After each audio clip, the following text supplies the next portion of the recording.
میرے ساتھ سہاگ رات نہیں منانی، بی جان نے بولا۔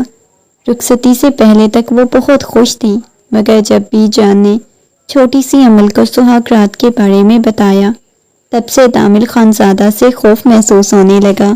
گاؤں کی رسم و رواج کے مطابق امل کی شادی 10 سال بڑے مرد سے ہو گئی۔ جتنا تمہیں بتایا گیا ہے، میں اس سے زیادہ کچھ کرنے لگا ہوں۔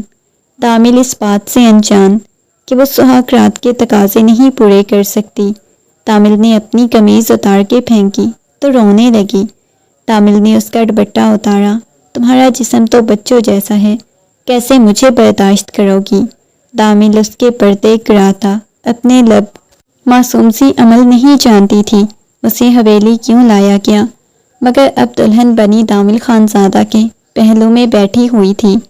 تامل خانزادہ کے چہرے پہ سنجیدگی چھائی ہوئی تھی، بس بار بار گھور کے سب کی طرف دیکھ رہا تھا۔ اس دشمنی کو ختم کرنے کے لیے چھوٹی سی بچی کا نکاح تامل کے ساتھ کروا دیا گیا۔ کافی وقت بعد اسے تامل کے کمرے میں بٹھا دیا گیا۔ وہ دلہن بنی بیٹھی ہوئی تھی، بار بار اس کے کانوں میں بی جان کی باتیں گونج رہی تھی، جس کی وجہ سے اس کا دل خوف میں ڈوبا جا رہا تھا۔ آنکھوں میں سے آنسو بہہ رہے تھے۔ نہیں، میں تامل کو اپنے پاس بھی نہیں آنے دوں گی، یہ سوچتے ہوئے وہ اپنے ہاتھوں کی انگلیاں مروڑنے لگی۔ لیکن وہ میرے پاس آئیں گے تو میں انہیں کیسے روکوں گی؟ لیکن مجھے تو یہ کسی نے بھی نہیں بتایا کہ شادی کیا ہوتی ہے۔ مجھے تو بس اتنا پتا ہے دلہن بنا جاتا ہے، اس سے زیادہ تو مجھے کچھ بھی نہیں پتا تھا۔ وہ روتے ہوئے بس اسی بارے میں سوچی جا رہی تھی۔ کافی وقت بعد کمرے کا دروازہ کھلا۔ تامل کمرے میں داخل ہوا۔ تامل کو دیکھتے ہی اس کا دل بہت شدت سے دھڑکنے لگا۔ اسے بہت بڑا تھا، مسلسل اس کی طرف دیکھ رہی تھی۔ تامل چلتا ہوا اس کے پاس آیا، غصے میں آ کے اس کے جبڑے کو دبوچ لیا تو وہ گھبراتے ہوئے پیچھے ہونے لگی تھی۔ یہ آپ کیا کر رہے ہیں؟ اس دشمنی کو ختم کرنے کے لیے تمہیں میری زندگی میں شامل کیا گیا، لیکن ساری دشمنی تو میں تم پہ ختم کروں گا۔ یہ کہتے ہوئے ایک دم سے پیچھے کی طرف دھکا دیا۔ پلیز آپ مجھ سے دور رہیں، وہ بی جان مجھے کہہ رہی تھی سہاگ رات۔ اس سے آگے وہ کچھ بول نہیں پائی۔ تامل کے لبوں پہ ہلکی سی مسکراہٹ بکھر گئی۔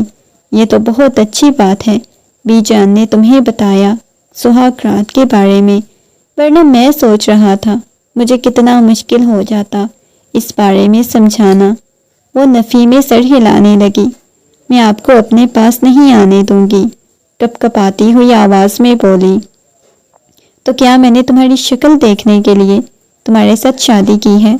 تمہارے پاس آؤں گا، سنجیدگی سے اس کے چہرے کو چھوتا ہوا بولا تھا۔ تامل کے ہاتھوں کا لمس محسوس کر کے مزید کپ کپانے لگی۔ پلیز تامل، مجھ سے دور رہیں، میرے پاس مت آئیں، وہ روتے ہوئے بولی تھی۔ اگلے ہی لمحے وہ اس کے سامنے آ کے بیٹھ گیا، اس کے چہرے کو ہاتھوں کے پیالے میں بھرتا ہوا کہنے لگا، دیکھو میری جان، سہاگ رات تو تمہیں میرے ساتھ منانی پڑے گی۔ اس کی بات سن کے وہ مزید ڈرنے لگی۔ نہیں، آج نہیں، میرے پاس نہیں آئے۔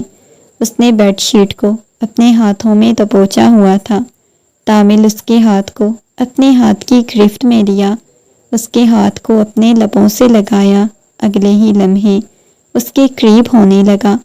ان دونوں کے درمیان کوئی فاصلہ باقی نہیں تھا، وہ اس کے اتنا قریب تھا کہ تامل کے لب امل کے لبوں سے ٹکرا رہے تھے۔ اسے ڈر لگ رہا تھا۔ تامل نے بہت زیادہ شدت سے اس کی سانسوں کو پینے لگا۔ اس کی سسکیاں، اس کا رونا، اسے خود سے دور کرنا، سب کچھ محسوس کر سکتا تھا، مگر اس پہ ایک عجیب سا جنون سوار تھا۔ وہ جو شادی نہیں کرنا چاہتا تھا، اوپر سے اتنی چھوٹی عمر کی لڑکی کے ساتھ اس کی شادی کروا دی گئی تھی۔ ہر چیز اسے بہت بری لگ رہی تھی، جس کی وجہ سے وہ یہ سب کچھ کیے جا رہا تھا۔ اگلے ہی لمحے کھینچ کے اس کا دوپٹہ دور پھینکا تو وہ مزید ڈر گئی، اسے دور ہونے لگی۔ اس کی آنکھوں میں سے آنسو بہنے لگے۔ تم ابھی بہت چھوٹی ہو، تم تو اس قابل بھی نہیں تھی تمہاری شادی کی جاتی، لیکن میں تمہیں بخش تو نہیں سکتا، اپنا حق تو لوں گا، ولیمہ بھی تو حلال کرنا ہے۔ یہ کہتے ہوئے اس کی اوپر جھکا ہوا تھا، اس کے ہاتھوں کی انگلیوں میں اپنی انگلیاں پیوست کی ہوئی تھی۔ اس کی سسکیاں کمرے میں گونجتی رہیں۔ جیسے جیسے رات گزر رہی تھی وہ اس کے اور اپنے درمیان کے فاصلے مٹاتا گیا، تمام پردے گراتا گیا، ہچکیوں اور سسکیوں کے ساتھ روتی رہی تھی۔ دامل کے ساتھ شادی کرنے کے لیے وہ بہت زیادہ خوش تھی۔ اس چیز کے بارے میں اس نے سوچا نہیں تھا، شادی ہوتی کیا ہے، بس اتنا پتا تھا دلہن بنا جاتا ہے، اچھا سا لباس پہنا جاتا ہے، بہت مزے کے کھانے کھائے جاتے ہیں۔ اس سے زیادہ تو کچھ نہیں جانتی تھی، مگر اب وہ اچھی طرح جان چکی تھی۔ دامل نے اسے اٹھنے میں مدد کی تھی۔ اب دامل مسکراتا ہوا اس کے چہرے کی طرف دیکھے جا رہا تھا۔ مجھے تم سے بہت زیادہ نفرت ہے، تمہیں تکلیف دے کے مجھے اچھا خاصا سکون ملا، کیونکہ تم میرے دشمنوں کی بیٹی ہو۔ اس کی گردن پہ بنے ہوئے نشانوں کو دھیرے دھیرے سہلاتا ہوا بولا، اس کے کندھے کو آہستگی سے سہلایا، ایک جھٹکے سے مزید اسے باہوں کے حصار میں لے گیا۔ وہ اس کے ہاتھوں کو جھٹکنے کی کوشش کرنے لگی۔ جب صبح اس کی آنکھ کھلی، خود کو دامل کی باہوں کے حصار میں پایا۔ رات والی دامل کی حرکتیں اس کی آنکھوں کے سامنے گھومنے لگیں۔ اس کا چہرہ شرم سے لال ہو چکا تھا۔ وہ گھبراتے ہوئے اسے پیچھے ہونے لگی۔ دامل نے اس کی کمر پہ ہاتھ رکھ کے مزید اپنے قریب کر کے کروٹ بدلی۔ وہ کہنے لگی، چھوڑیں مجھے، میرا سانس بند ہو رہا ہے، پلیز مجھے چھوڑیں۔ آنکھوں میں سے آنسو بہنے لگے۔ کوئی بات نہیں میری جان، تمہاری سانس بند ہو جائے۔ یہ کہتے ہوئے اس کی گردن میں اپنا چہرہ چھپا چکا تھا۔ وہ بری طرح سے رونے لگی۔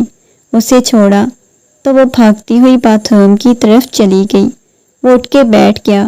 فریش ہونے کے بعد آئینے کے سامنے جا کے کھڑی ہوئی۔ اس کے بھیگے ہوئے بال۔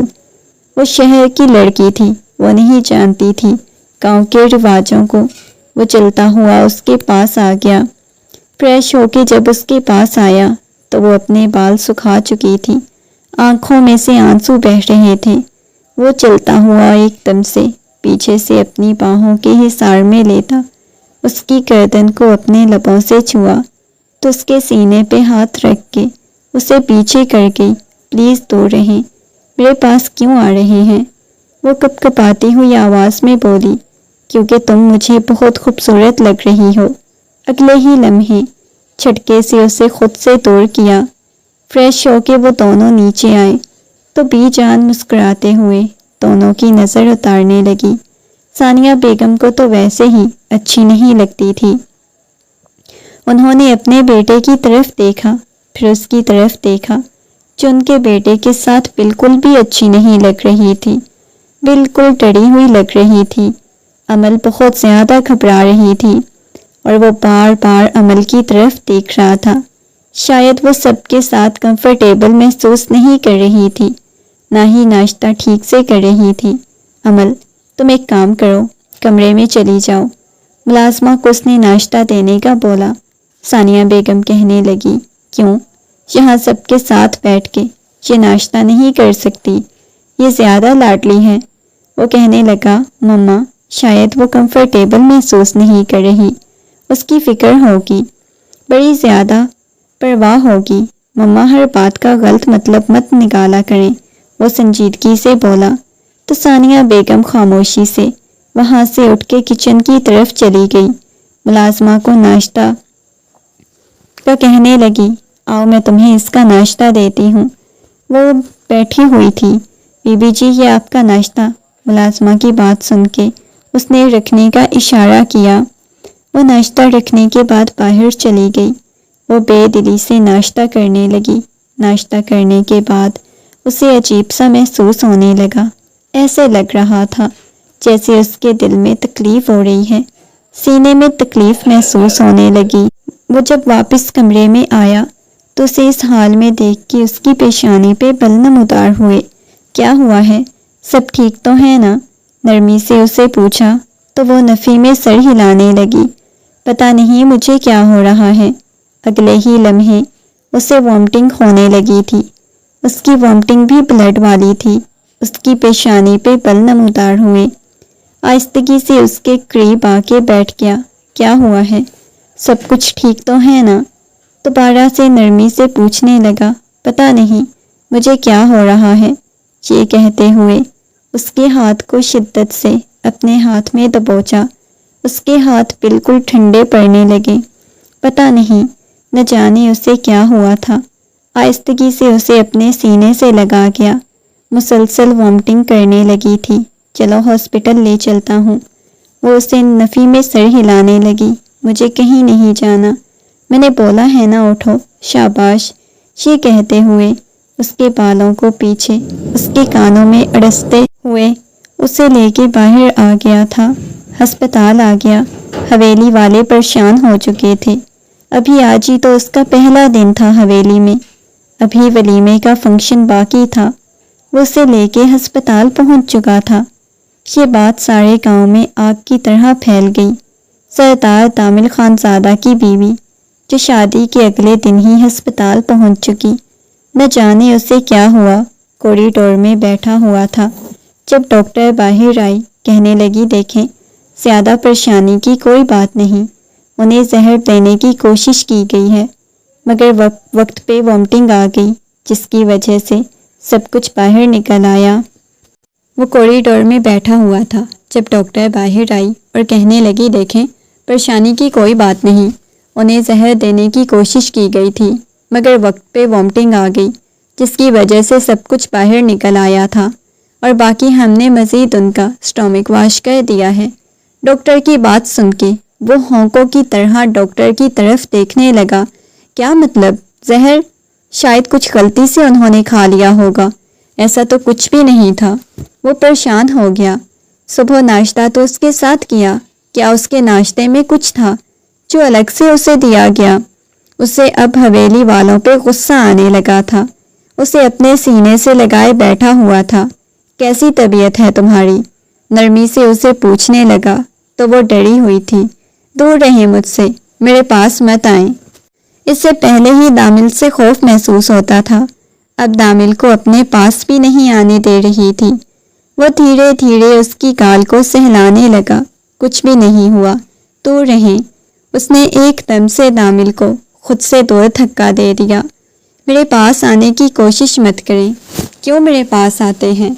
وہ ڈری سہمی سی چلاتے ہوئے بولی تو اس کی بات سن کے وہ خاموش ہو گیا تھا۔ آہستگی سے اس کی پیشانی کو چوما۔ رات اس پہ بہت زیادہ غصہ کیا، بہت زیادہ ظلم کیا تھا۔ ابھی تک اس کی گردن پہ بنے ہوئے ان نشانات کو دیکھ رہا تھا۔ شام کے وقت اسے لے کے واپس آیا۔ اس کا جی تو نہیں چاہ رہا تھا کہ ولیمے کا فنکشن ہوتا، مگر مجبوری تھی، ورنہ لوگ نہ جانے کیا کیا باتیں کر رہے تھے۔ ولیمے کے فنکشن میں وہ دلہن بنی بیٹھی ہوئی تھی۔ اس کے چہرے پہ بالکل اداسی چھائی ہوئی تھی، کوئی اس کے چہرے پہ رنگ روپ ہی نہیں بکھرا ہوا تھا۔ ڈری سہمی سی بیٹھی ہوئی تھی۔ بی جان اس کے پاس آ کے بیٹھ گئی، مسکراتے ہوئے کہنے لگی ماشاءاللہ میری بچی کتنی پیاری لگ رہی ہے۔ وہ بی جان کی طرف دیکھنے لگی۔ اس کے ماں باپ نہیں آئے تھے، لیکن اس نے اکثر ولیمے پہ دیکھا تھا، لڑکی کے ماں باپ آتے ہیں۔ وہ کہنے لگی بی جان میرے ماما بابا نہیں آئے۔ وہ اتنا ہی بول رہی تھی، اتنے میں اس کے ماما بابا بھی آ چکے تھے۔ ان کے سینے سے لگی، بری طرح سے رو پڑی تھی، مگر انہیں یہ نہیں بتا سکی کہ ایک دن میں وہ یہاں کس کس تکلیف سے گزر چکی ہے۔ اس کا بس یہ جی چاہ رہا تھا وہ اپنے ماں باپ کے ساتھ واپس چلی جائے، مگر اسے جانے کی اجازت نہیں ملی۔ ولیمے کے فنکشن کے بعد وہ آگے کمرے میں بیٹھی، مگر اس میں اتنی ہمت نہیں ہو رہی تھی کہ وہ اپنے سینڈل اتارتی، اپنا میک اپ اتارتی۔ عجیب سا اسے محسوس ہو رہا تھا، اپنے وجود میں بے چینی محسوس ہو رہی تھی۔ کل رات کی شدتوں کا ابھی تک اس کے وجود پہ اثر باقی تھا۔ وہ بار بار دروازے کی طرف دیکھ رہی تھی، دامل آتا تو شاید اس کی چیورلی اتار دیتا۔ آہستگی سے دروازہ کھلا دامل کمرے میں داخل ہوا تھا۔ دامل کو دیکھ کے اس نے کوئی بات نہیں کی، وہ اس کے پاس آ گیا، نرمی سے اسے پوچھنے لگا، کیسی طبیعت ہے، کیسا محسوس کر رہی ہو؟ اس کی بات سن کے وہ نفی میں سر ہلانے لگی، نہیں بس میں نے کیسا محسوس کرنا ہے، کچھ بھی محسوس نہیں کر رہی۔ یہ کہتے ہوئے وہ صوفے کی بیک سے ٹیک لگاتے ہوئے اپنی آنکھیں بند کر گئی۔ وہ آہستگی سے اس کے قدموں کے پاس بیٹھا تھا، اس کے پاؤں میں سے سینڈل اتارنے لگا، اس کی طرف دیکھنے لگی۔ اگلے ہی لمحے اس نے کچھ اچھا محسوس کیا۔ اس کے پاؤں سے جوتا اتارنے کے بعد وہ اس کے پاس آ کے بیٹھ گیا۔ جیولری بھی اتار دو کیا؟ جیولری اتارنے کے بعد پھر میں بہت برا کرنے والا ہوں، یہ کہتے ہوئے اس کے چہرے کو اپنے ہاتھوں کے پیالے میں بھرتا بولا۔ وہ اسے پیچھے کرنے لگی، پلیز دور رہیں، یہ کہتے ہوئے اسے پیچھے کرنے لگی، مگر جیسے ہی اس کی جیولری اتار رہا تھا، اس کے سینے پہ ہاتھ رکھتے ہوئے اسے خود سے دور کر گئی تھی۔ مجھے کچھ بھی اچھا محسوس نہیں ہوتا آپ کے ساتھ، پلیز آپ مجھ سے دور رہا کریں، کپ کپاتی ہوئی آواز میں بولی تو اس کے ہاتھ کو اپنے ہاتھ میں لیتا ہوا بار بار چومے جا رہا تھا۔ پلیز چھوڑے نہ مجھے۔ وہ جھک کر اسے اپنی باہوں میں اٹھا چکا تھا۔ وہ رونے لگی، کہنے لگی مجھے تکلیف دے رہے ہیں، پلیز، مسلسل مجھے تکلیف دینے کی کوشش کر رہے ہیں۔ وہ اسے کیسے بتا پاتا کہ وہ اس کی قربت میں کتنا اچھا محسوس کر رہا ہے؟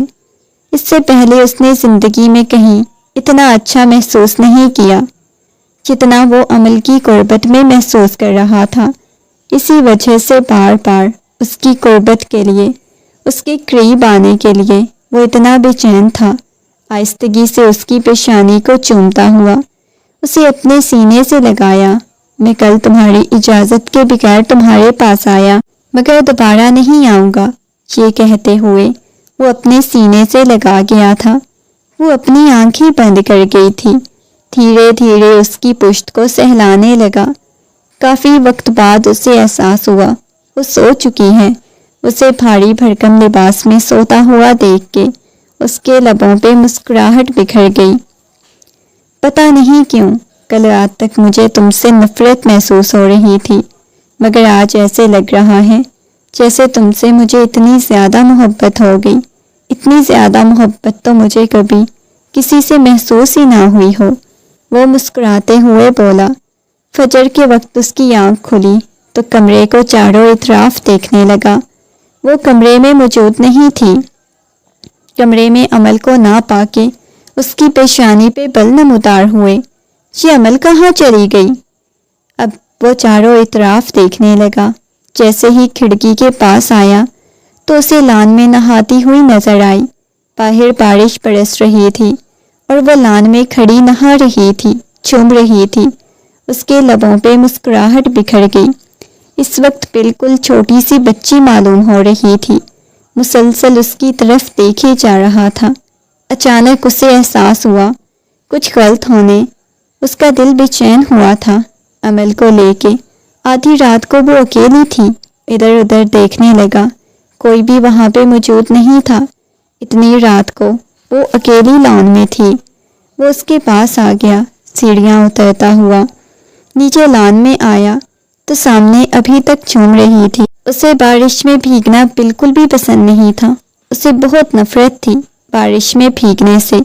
وہ چلتا ہوا اس کے پاس آیا، ایک دم سے اس کے بازو سے پکڑ کے کھینچا تو سیدھا اس کے سینے سے آ لگی تھی۔ اسے دیکھ کے فوراً سے گھبرا گئی، اتنی بڑی ہو گئی ہو، بارش میں نہاتے ہوئے تمہیں شرم نہیں آتی؟ غصے میں اس کی طرف دیکھتے ہوئے بولا تو گھبراتے ہوئے پیچھے ہونے لگی۔ مجھے تو اچھا لگتا ہے بارش میں نہانا، اس وجہ سے آ گئی تھی، میرا دل نہیں لگ رہا تھا، اس وجہ سے یہاں نہانے آ گئی، کپ کپاتی ہوئی آواز میں بولی۔ آپ بھی نہائے نا، اچھا لگے گا، وہ مسکراتے ہوئے اس کی طرف دیکھتے ہوئے بولی تھی۔ نہیں، بالکل بھی نہیں، یہاں پہ نہانا، چلو اندر، یہ کہتے ہوئے اس کے بازو سے پکڑ کے اسے اندر لے جانے لگا۔ وہ نفی میں سر ہلانے لگی، نہیں نا، مجھے نہیں اندر جانا، مجھے یہاں پہ نہانا ہے، مجھے اچھا لگ رہا ہے، وہ ضدی انداز میں بولی۔ نہ اندر چلو، نہیں جا رہی تھی۔ ایک دم سے جھک کے اپنی باہوں میں اٹھاتا کمرے کی طرف لے گیا، مگر کوئی دو نگاہیں نفرت بھری نگاہوں سے ان کی طرف دیکھ رہی تھی۔ اس نے آ کے جیسے ہی کمرے کا دروازہ کھولا، وہ بھیگی لگ رہی تھی۔ اب میرا جی تو چاہ رہا ہے یہ تمہارے کپڑے اتار کے دور پھینکوں، مکمل طور پہ مجھے بہکانے کی کوشش کر رہی ہو، اس کے کان میں سرگوشیانہ انداز میں بولا۔ اس کی عمر میں کافی چھوٹی تھی اور اسے خوف کھاتی تھی، بار بار اسے خود سے دور کرنے کی کوشش کرتی تھی، مگر اب وہ اسے دور نہیں جاتا تھا۔ اس نے وارڈروب سے کپڑے نکالے۔ یہ لو، جلدی سے پہنو، چینج کر کے آؤ، مجھے ابھی بھی بارش میں نہانا تھا، وہ ضدی انداز میں بولی۔ خاموش، ایک دم سے خاموش۔ اسے پہلی دفعہ اندازہ ہوا تھا اسے بیوی کی طرح نہیں بلکہ اولاد کی طرح پالنا پڑے گا۔ وہ بالکل ایک ضدی بچی تھی، اوپر سے اتنی ضدی کہ اس کی سوچ تھی آج کے بعد یوں میری اجازت کے بغیر رات کو کمرے سے باہر نہیں نکلنا۔ آئی سمجھ، یہ کہتے ہوئے اس کے جبڑے کو دبوچا تو اس بات میں سر ہلا گئی، مگر نہ جانے کیوں آج پہلی دفعہ اپنی بیوی کو لے کے وہ خوف زدہ محسوس ہوا تھا۔ کچھ اسے لگ رہا تھا جیسے کچھ غلط ہے۔ مجھے تم سے کچھ بات کرنی ہے، کمرے میں آ کے میری بات سننا، ثانیہ بیگم نے غصے میں تامل کی طرف دیکھتے ہوئے کہا۔ ناشتہ ادھورا چھوڑ کے کمرے کی طرف چلی گئی۔ اس کی پیشانی پہ بل نمودار ہوئے۔ اس نے پاس بیٹھی ہوئی امل کو دیکھا، پھر وہاں سے اٹھ کے ثانیہ بیگم کے پیچھے پیچھے چلا گیا۔ کمرے میں داخل ہوا تو ثانیہ بیگم سامنے کھڑی ہوئی تھی۔ جی مما، کیا بات ہے؟ انہوں نے کہا۔ یہ لڑکی مجھے بالکل بھی اچھی نہیں لگتی، ایک تو یہ دشمنوں کی بیٹی، اوپر سے بی جان کو، تمہارے باپ کو نہ جانے کون سی دشمنی ختم کرنے کا بھوت سوار ہوا جو دشمنوں کی بیٹی کو اس گھر میں لے کے آ گئے ہیں۔ مجھے کبھی کبھی یہ بہت مشوق لگتی ہے، جیسے یہ تمہارے ساتھ کوئی چال چل رہی ہے۔ اس کے اور اس کے گھر والے، اس کے باپ بھائیوں نے تمہارے ساتھ کوئی چال چلی ہے۔ تامل کی پیشانی پہ بل نمودار ہوئے تھے۔ مما، وہ چھوٹی سی بچی ہے، وہ بھلا کیا کر سکتی ہے؟ اچھا چھوٹی بچی ہے، مگر اسے یہ پتا ہے کہ آدھی رات کو باہر اٹھ کے جانا ہے، پورے گھر کی تلاشی لینی ہے، پورے گھر کے کونے کونے کو دیکھنا ہے۔ مما، آپ کو کیا ہو گیا ہے؟ یہ آپ کیسی باتیں کر رہی ہیں؟ وہ حیرت سے اپنی ماں کی طرف دیکھنے لگا۔ مما دیکھیں، وہ میری بیوی ہے، مجھے یقین ہے میں اسے کبھی دشمنوں کے درمیان نہیں آنے دوں گا۔ اچھا، دشمنی کو ختم کرنے کے لیے تم اسے زندگی میں شامل کیا، اور اب تم کہہ رہے ہو کہ تم اسے دشمنی کے درمیان میں نہیں آنے دو گے۔ بہت اچھے بیٹا، میں تو تمہیں اچھا خاصا سمجھدار سمجھتی تھی، لیکن تم اس قدر بے وقوف ہوگے، مجھے اس بات کا بالکل بھی اندازہ نہیں تھا، مجھے ہر چیز کا بالکل بھی اندازہ نہیں۔ انہوں نے غصے میں اس کی طرف دیکھتے ہوئے کہا تو وہ خاموش ہو گیا۔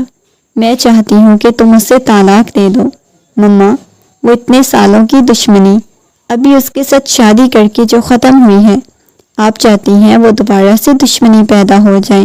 نہیں مما، میں اسے طلاق نہیں دے سکتا، وہ میری بیوی ہے۔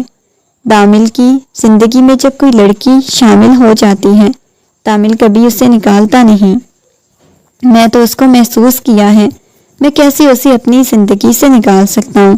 نہیں مما، معذرت چاہتا ہوں، آپ کی کوئی بات بھی مان سکتا ہوں، مگر یہ بات نہیں مان سکتا میں اسے اپنی زندگی سے نکال دوں۔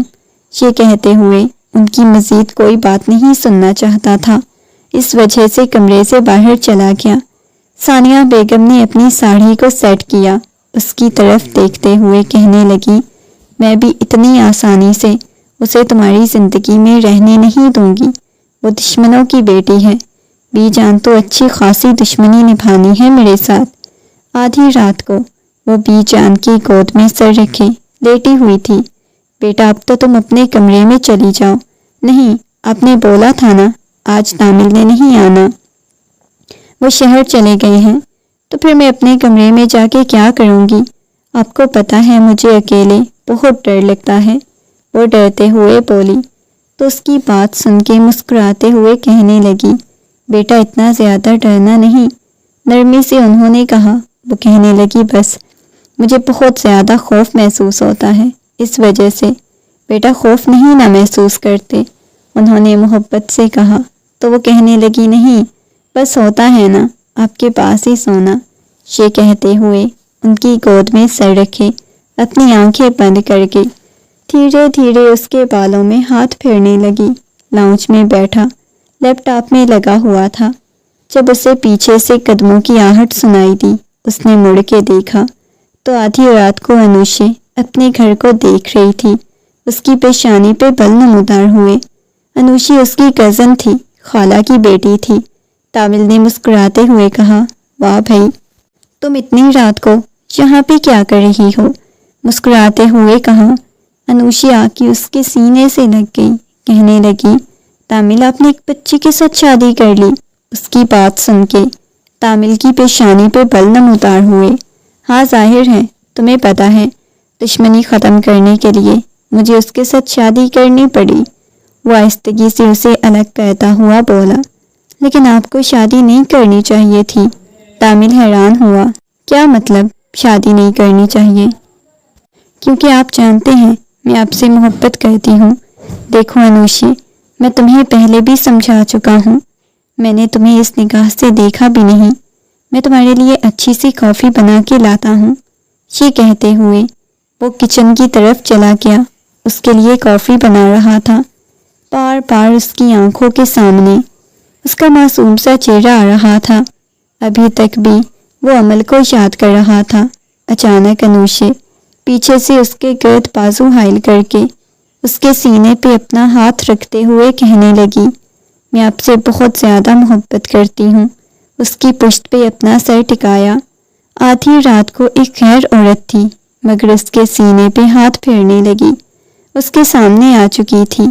آپ کو اس بات کی سمجھ نہیں آتی، میں آپ سے بہت زیادہ محبت کرتی ہوں۔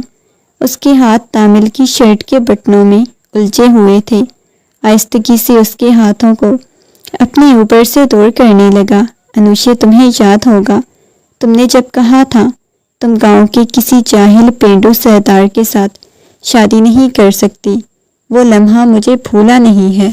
وہ سنجیدگی سے اس کی طرف دیکھتے ہوئے بولا میں کیسے تمہیں اپنی زندگی میں شامل کر لوں، میں خوش ہوں، عمل بہت اچھی ہے۔ وہ مسکراتے ہوئے بولا تو اس کی بات سن کے وہ کہنے لگی میں عمل سے زیادہ اچھی ہوں۔ انوشے کی بات سن کے وہ اسے خود سے دور کرنے کی کوشش کرنے لگا مگر وہ اس کے قریب ہو گئی۔ اس کی شرٹ کے 2-3 بٹن کھول چکی تھی۔ وہ خود سے بار بار توڑ کرنے کی کوشش کر رہا تھا۔ اگلے ہی لمحے اس نے جیسے ہی اپنے لبوں کو اس کے قریب کیا تو وہ تماچا انوشے کے منہ پہ رسید کر چکا تھا۔ انوشے تمہیں ذرا شرم نہیں آتی یہ سب کچھ کرتے ہوئے؟ تمہیں اس چیز کی اجازت کس نے دی؟ تم ایسا کرو تو صحیح۔ وہ پیچھے ہو گئی تھی۔ وہ اس سے ایسی امید نہیں کر سکتی تھی کہ وہ اس پہ ہاتھ اٹھائے گا۔ وہ نفی میں سر ہلانے لگی، غصے میں وہاں سے چلی گئی۔ تم بہت بدتمیز ہو، میں تمہیں دیکھ لوں گی، وہ کپکپاتی ہوئی آواز میں بولی۔ اپنے بالوں کو پیچھے کی طرف کرنے لگا۔ اس نے دیکھا باہر صوفے پہ پڑا ہوا اس کا موبائل بج رہا تھا۔ وہ باہر آیا، دیکھا موبائل بج رہا تھا، سامنے عمل کا نمبر جگمگا رہا تھا۔ اس نے فوراً سے موبائل اٹھایا، اپنے کان کے ساتھ لگا لیا۔ دوسری طرف سے اسے ہچکیاں سنائی دے رہی تھی۔ وہ پریشان ہو گیا۔ عمل کیا ہو گیا ہے آپ کو؟ نرمی سے پوچھا تو روتے ہوئے کہنے لگی آپ میرے پاس آ جائیں نا، پلیز میرے پاس آ جائیں۔ اس کی آواز کپکپا رہی تھی۔ لیکن عمل مجھے بتاؤ تو صحیح، ہوا کیا ہے؟ مجھے تم بہت زیادہ پریشان کر رہی ہو عمل، پلیز مجھے بتاؤ کیا ہوا ہے؟ نرمی سے اور محبت سے عمل سے پوچھے جا رہا تھا۔ آپ پلیز ابھی کے ابھی واپس آ جائیں نا، اس کی آواز کپکپا رہی تھی۔ وہ پریشان ہو گیا، کہنے لگا اچھا ٹھیک ہے، فی الحال رونا تو بند کرو، اچھا ٹھیک ہے میں ابھی آتا ہوں۔ یہ کہتے ہوئے اس نے چابی اٹھائی، وائلٹ اپنی پاکٹ میں ڈالتا ہوا باہر کی طرف چلا گیا۔ رونا بند کرو، میرے ساتھ کال پہ رہو، ٹھیک ہے؟ مجھے تم نے بہت زیادہ پریشان کر دیا۔ سب کچھ ٹھیک تو ہے نا؟ وہ نفی میں سر ہلا رہی تھی، روتے کہنے لگی، نہیں، کچھ بھی ٹھیک نہیں ہے، بس جلدی واپس آ جائیں۔ اتنی شدت سے وہ رو رہی تھی۔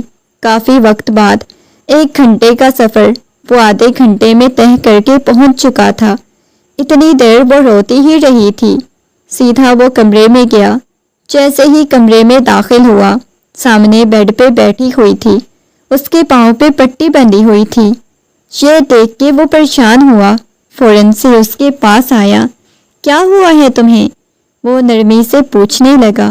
وہ بی جان کے کمرے میں باہر نکل رہی تھی، سیڑھیوں پہ پھسل کے گر گئی۔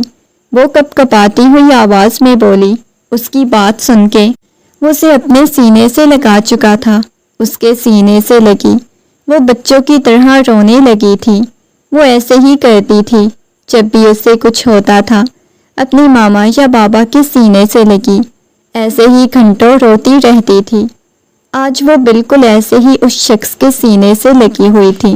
اچھا ٹھیک ہے نا، زیادہ تو نہیں نہ لگی، رونا بند کرو، محبت سے بولا تھا۔ پتہ نہیں وہاں پہ کیسے، اتنی رات کو کون پانی سیڑھیوں پہ گرا کے گیا تھا، میرا پاؤں پھسل گیا، مجھے بہت زیادہ پین ہو رہی ہے۔ اس کی قمیض کو اپنے ہاتھوں کی مٹھیوں میں دبوچے وہ بری طرح سے روئے جا رہی تھی، اور وہ دھیرے دھیرے اس کی پشت کو سہلاتے ہوئے کہنے لگا، اچھا ٹھیک ہے، رونا تو بند کرو، کچھ بھی نہیں ہوتا، ٹھیک ہے، میں ہوں نا، مجھے یہاں پہ بھی نہیں بیٹھنا، مجھے باہر لے کے چلیں، مجھے لان میں جانا ہے، دیکھو باہر ٹھنڈ ہے نا، ابھی لان میں نہیں لے کے جانا، میں بی جان سے جا کے پوچھتا ہوں، میری بیوی کا خیال کیوں نہیں رکھا۔ یہ کہتے ہوئے اس کی پیشانی کو چوما۔ بی جان نے تو میرا خیال رکھا۔ بی جان نے ڈاکٹر کو بلایا۔ ڈاکٹر بھی اتنا برا تھا، اس نے اتنی زور سے مجھے درد کی۔ وہ روتے ہوئے اسے بتانے لگی تھی۔ وہ بالکل معصوم سی بچی لگ رہی تھی۔ اگلے ہی لمحے اس کی باہوں میں سمٹ گئی، اس کے لبوں پہ بکھر گئی مسکراہٹ۔ یہ دیکھ کے وہ تھوڑا مسکرایا۔ ابھی تمہیں ہنسنا یاد آ گیا ہے؟ وہ اس بات میں سر ہلانے لگی۔ آہستگی سے اسے اپنی گود میں بٹھا چکا تھا، اس کے سینے پہ سر رکھے وہ اسے بتانے لگی، اسے بہت پین ہو رہی ہے۔ بار بار وہ ایک ہی بات دہرائے جا رہی تھی۔ وہ کیسے سیڑھی سے گر گئی، اس کے علاوہ تو اسے کوئی بات ہی نہیں آئی۔ وہ بھی اس کی بچوں کی جیسی باتوں کو سنے جا رہا تھا۔ اچھا ٹھیک ہے، اب بالکل رونا نہیں، اوکے؟ یہ کہتے ہوئے اس کی آنسوؤں کو صاف کیا تھا۔ میری تو جان ہی نکل گئی تھی، تمہیں پتہ ہے کتنی جلدی واپس آیا تھا، ورنہ تو یہاں کوئی مر بھی جائے تو میں اپنا کام ادھورا چھوڑ کے نہیں آتا۔ اچھا مطلب میں مر بھی جاتی تو آپ نہیں آتے، بس مجھے چوٹ لگی ہے اس وجہ سے آپ آئے ہیں، دوبارہ تم نے مرنے کی بات نہیں کرنی، سنجیدگی سے بولا۔ ٹھیک ہے، نہیں کرتی۔ یہ کہتے ہوئے وہ مسکرائی تو اسے اپنے پاس کر گیا، اس کے سینے سے لگی، وہ نیند کی وادیوں میں چلی گئی۔ اب وہ پریشانی کے عالم میں باہر آ گیا، سیدھا بی جان کے کمرے کی طرف چلا گیا۔ اس نے بی جان کے کمرے کا دروازہ کھولا تو وہ پریشانی کے عالم میں بیٹھی ہوئی تھی۔ بیٹا تم واپس آ گئے، میں نے اسے منع کیا تھا تمہیں کال نہ کرے، بڑی ضدی ہے، اس کے باوجود تمہیں کال کی، بڑی ضدی۔ بی جان کیسے یہ سیڑھیوں سے گری؟ وہ نرمی سے بی جان سے پوچھنے لگا۔ بیٹا میں خود نہیں جانتی، یہاں سے باہر گئی تھی، اب مجھے تو کچھ بھی نہیں سمجھ آ رہی، میں کیا کروں؟ وہ سنجیدگی سے بولی۔ آپ کو پتہ ہے ولیمے والے دن صبح کے وقت اسے زہر دی گئی تھی، اور یہ بھی اس کے ساتھ جان بوجھ کے کیا گیا، اتنا تو میں بھی جانتا ہوں، اور یہ کون کر رہا ہے اس چیز کا مجھے نہیں پتا۔ بی جان اچھی طرح جانتی تھی کہ یہ ثانیہ بیگم کے علاوہ کون کر سکتا ہے، مگر وہ ثانیہ بیگم کو ان کے بیٹے کے خلاف نہیں کرنا چاہتی تھی، اس وجہ سے انہوں نے کچھ بتایا نہیں تھا۔ وہ کہنے لگی، اچھا بیٹا پریشان مت ہو، کیا بتاؤں بی جان، اسے کچھ ہو گیا تو؟ تم زیادہ سوچ رہے ہو، زیادہ مت سوچو، بس بلا وجہ ہی تم خود ہی سوچ کے ہلکان ہو رہے ہو۔ بی جان نے محبت سے اسے سمجھایا تو وہ اس بات میں سر ہلاتا ہوا باہر کی طرف آ گیا۔ سر پہ ہاتھ پھیرتا اس کے بالوں کو سہلانے لگا۔ وہ بہت معصوم لگ رہی تھی۔ سوئے ہوئے آہستگی سے اس کی پاؤں کو آ کے دیکھنے لگا۔ اس کا پاؤں اچھا خاصا سویل ہو گیا تھا، اوپر پٹی بندھی ہوئی تھی۔ صبح اس کی اٹھنے سے پہلے اس کی پٹی کو کھولنے لگا تاکہ وہاں دیکھ سکے۔ جیسے ہی اس کی پٹی کھولی تو اس کو کافی زیادہ سویلنگ ہوئی تھی۔ رات کی نسبت ابھی صبح اسے زیادہ پین ہو رہی تھی۔ وہ اس کی طرف دیکھتے ہوئے پوچھنے لگا، کیسا محسوس کر رہی ہو؟ اس کی آنکھوں میں نمی تیر رہی تھی۔ زیادہ پین ہو رہی ہے، وہ اس بات میں سر ہلانے لگی۔ بہت زیادہ۔ اس کے پاؤں کو دھیرے دھیرے سہلایا تھا۔ نہیں تو مجھے بہت زیادہ درد ہو رہی ہے۔ اچھا ٹھیک ہے نا، نہیں کرتا۔ اب میں جان بوجھ کے تھوڑی نہ درد کروں گا۔ یہ کہتے ہوئے اسے اپنی باہوں میں اٹھا چکا تھا، لا کے اسے صوفے پہ بٹھایا۔ یہاں پہ بیٹھو، یہ کہتے ہوئے اس کے پاؤں کو اپنی گود میں رکھتا ہوا آہستہ آہستہ اس کو محسوس ہو رہی تھی، بس میں تمہیں اتنی زیادہ تکلیف میں نہیں نہ دیکھ سکتا، ابھی ہاسپٹل لے جاتا ہوں۔ نہیں، مجھے ہسپتال نہیں جانا۔ آپ کو پتہ ہے ڈاکٹر انکل اتنے ظالم ہاتھ لگاتے ہیں، اتنے برے ہیں نا۔ آپ خود مجھے کیجئے گا پٹی بینڈیج، جو بھی کرنا ہے آپ خود کیجئے گا، مجھے ڈاکٹروں کے پاس نہیں جانا۔ وہ مسکراتے ہوئے اس کی طرف دیکھنے لگا۔ میں بھی تمہیں تکلیف دوں گا، میں نے پہلے دن تمہیں کتنی تکلیف دی تھی، وہ نرمی سے بولا۔ اس کے بعد تو نہیں نہ دیتے۔ اس کے سینے پہ سر رکھے ہوئے تھی۔ وہ مسکرانے لگا۔ 2-3 دن سے اس کے پاؤں میں کافی زیادہ تکلیف بھی ہو رہی تھی، لیکن وہ عجیب سا محسوس کر رہا تھا۔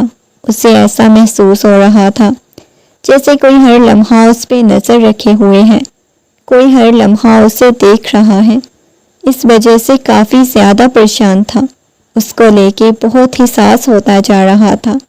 اور جب وہ واپس آیا تو سارے گھر میں اس کو تلاش کرنے لگا، اسے آوازیں دینے لگا، امل، امل تم کہاں ہو؟ کمرے میں آ کے دیکھا مگر امل کمرے میں بھی موجود نہیں تھی۔ بی جان سے جا کے پوچھا تو بی جان کہنے لگی، مجھے تو نہیں پتا، کہیں کمرے میں ہی ہوگی، بیٹا جا کے دیکھو کمرے میں۔ وہ کہنے لگا، میں نے ہر طرف سے جا کے دیکھ لیا، امل مجھے کہیں بھی نظر نہیں آئی، مجھے تو کچھ سمجھ نہیں آ رہی۔ ابھی وہ امل کو ڈھونڈ ہی رہا تھا جب اس کے موبائل پہ کال آنے لگی۔ اس نے دیکھا تو انجان نمبر سے کال آ رہی تھی۔ دوسری طرف سے اچھی خاصی ہنسی کی آواز گونجی۔ اس کی پیشانی پہ پل نمودار ہوئے۔ ویسے مجھے نہیں اندازہ تھا 2 لوگوں کی دشمنی ختم ہونے کا، مجھے اتنا زیادہ نقصان ہوگا، لیکن آج پہلی دفعہ فائدہ بھی ہوا ہے۔ ایک لڑکی کو اٹھانے سے 2 گھروں کی دشمنی، 2 گھر سے بدلہ لینے کا موقع مجھے مل گیا۔ وہ مسکراتے ہوئے بولا تھا، کون ہو تم؟ وہ غصے میں چلاتے ہوئے بولا، تمہاری بیوی اس وقت میرے پاس ہے۔ اچانک اسے امل کے چلانے کی آواز آئی، اس کی جان نکلی تھی۔ کون ہو تم؟ میری بیوی کہاں ہے؟ خبردار جو تم نے میری بیوی کو ہاتھ لگانے کی کوشش کی، میں تمہاری جان نکال لوں گا، وہ شخص غصے میں چلاتے ہوئے بولا۔ اور اس کی بات سن کے وہ ہنسنے لگا تھا، کہنے لگا، آ کے اپنی بیوی کو بچا لو، آ جاؤ، نکال لو اپنی جان، تمہیں دینے کو تیار ہوں۔ وہ ہنستے ہوئے بولا، بھائی آپ لوگوں کے دشمن تبھی تو سب کچھ کر رہے ہیں نا، بتاؤ کون سی جگہ بیسٹ رہے گی جہاں تمہاری بیوی کی لاش کو پھینکوں۔ اس کی بات سن کے وہ کہنے لگا، خبردار جو میری بیوی کو کچھ کہا۔ پیچھے سے مسلسل اسے چلانے کی آواز آ رہی تھی۔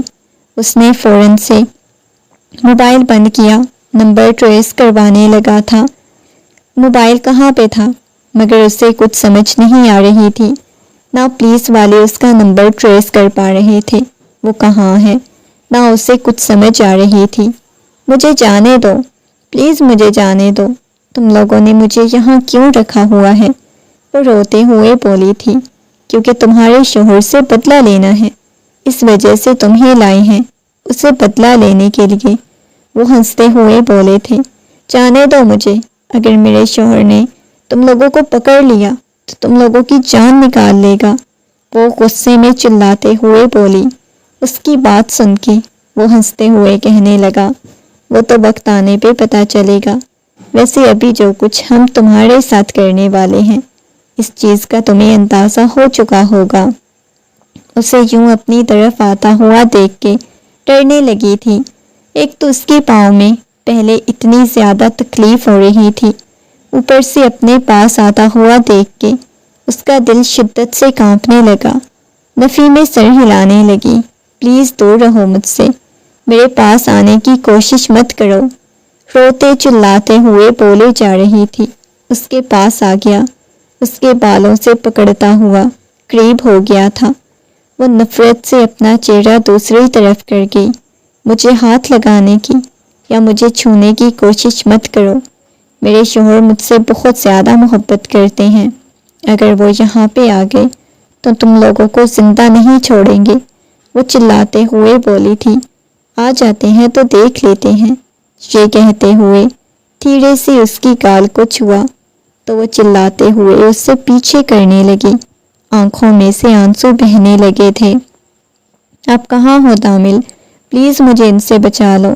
امل کی آنکھوں میں سے آنسو بہہ رہے تھے۔ وہ چلاتے ہوئے بس تامل کو بلائے جا رہی تھی۔ تامل اس کے پاس پہنچا تھا۔ اندر سے اسے مسلسل امل کی چیخوں کی آواز آ رہی تھی۔ اسے سمجھ آ چکی تھی وہ صحیح جگہ پہ پہنچا ہے۔ آکے اس نے جیسے ہی دروازہ توڑا تو اسے دور رکھنے کی کوشش کی جا رہی تھی، مگر اس کے پاس بہت سارے پولیس والے بھی تھے۔ اس نے جیسے ہی تامل کو دیکھا تو بری طرح سے رونے لگی۔ پولیس والوں نے انہیں کنٹرول کر لیا تھا۔ وہ غصے میں اس شخص کی طرف اس کے پاس آیا، اس کے منہ پہ مکے مارنے لگا۔ تمہاری ہمت کیسے ہوئی میری بیوی کو اٹھا کے لانے کی یا اسے ہاتھ لگانے کی؟ وہ ہنستے ہوئے کہنے لگا، یہ سب کچھ تمہاری ماں کے کہنے پہ کر رہا تھا، اور تمہارے گھر میں تمہاری سب سے بڑی دشمن تو تمہاری ماں ہے۔ وہ ہنستے ہوئے بولا تھا۔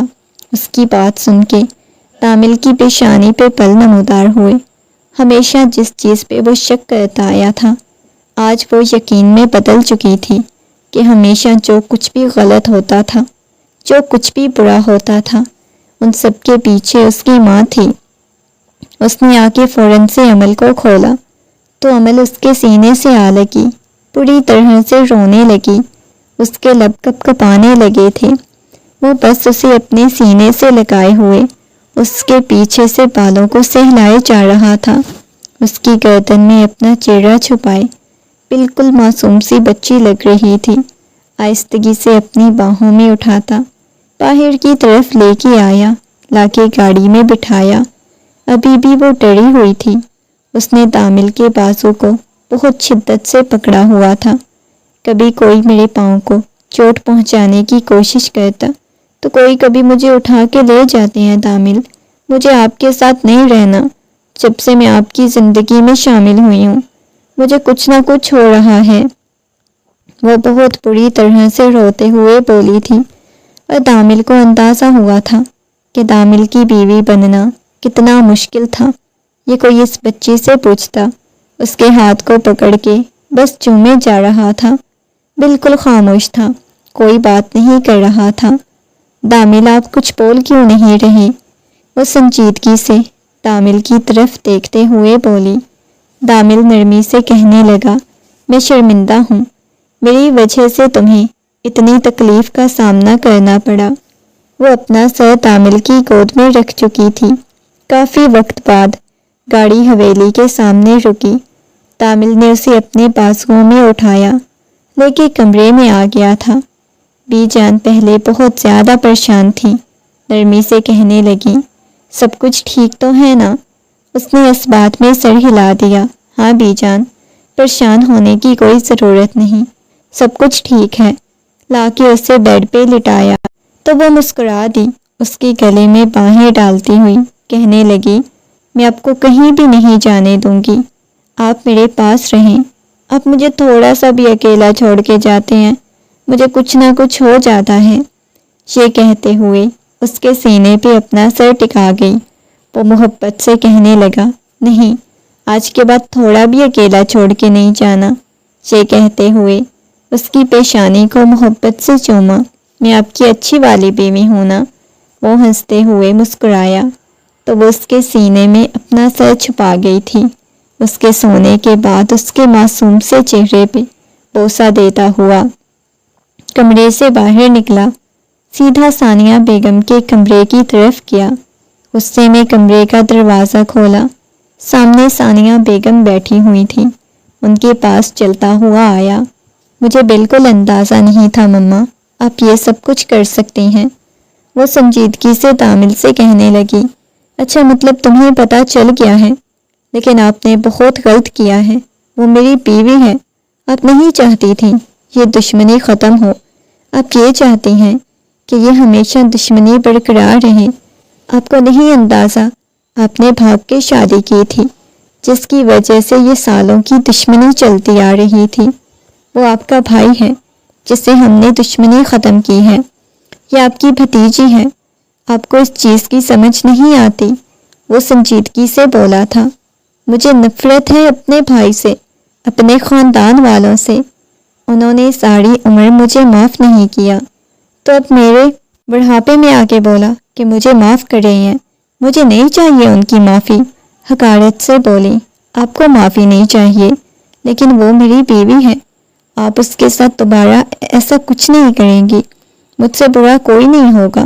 اب کی بار وہ چلایا، مگر اگلے ہی لمحے نگاہیں چکا گیا۔ معذرت مما، میں آپ کے ساتھ اس انداز میں بات نہیں کرنا چاہتا۔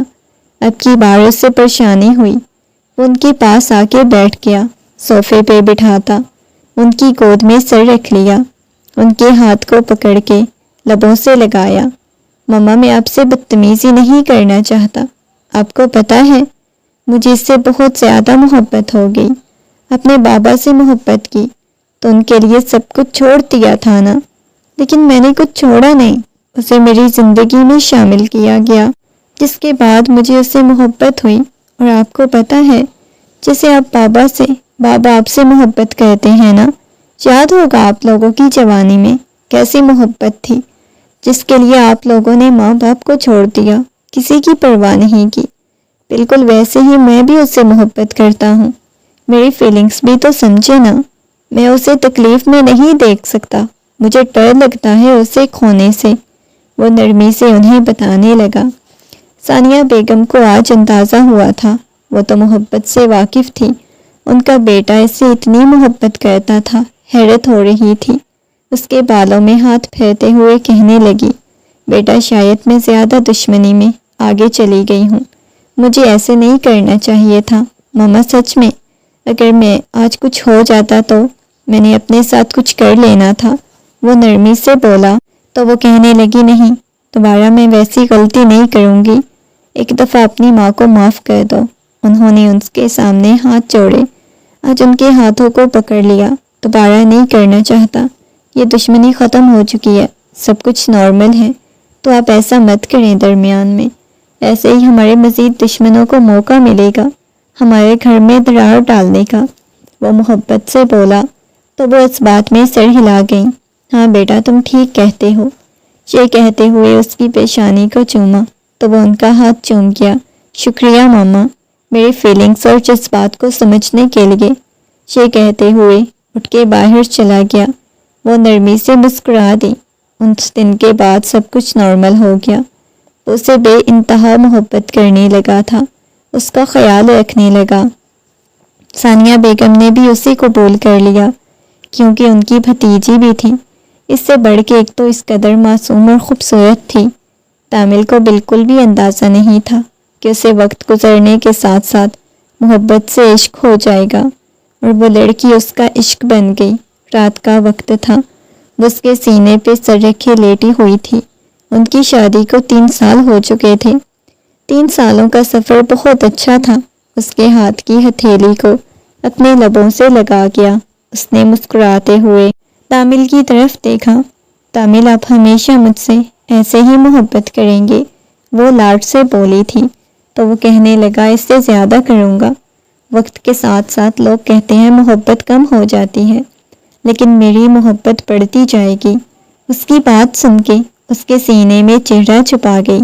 پہلے وہ چھوٹی تھی، اتنا شرماتی نہیں تھی، مگر اب اس کی ہر حرکت شرمانے پہ مجبور کرتی تھی۔ وہ اس کی محبت کو ہر لمحہ محسوس کر کے اپنی زندگی کو جینے لگی تھی۔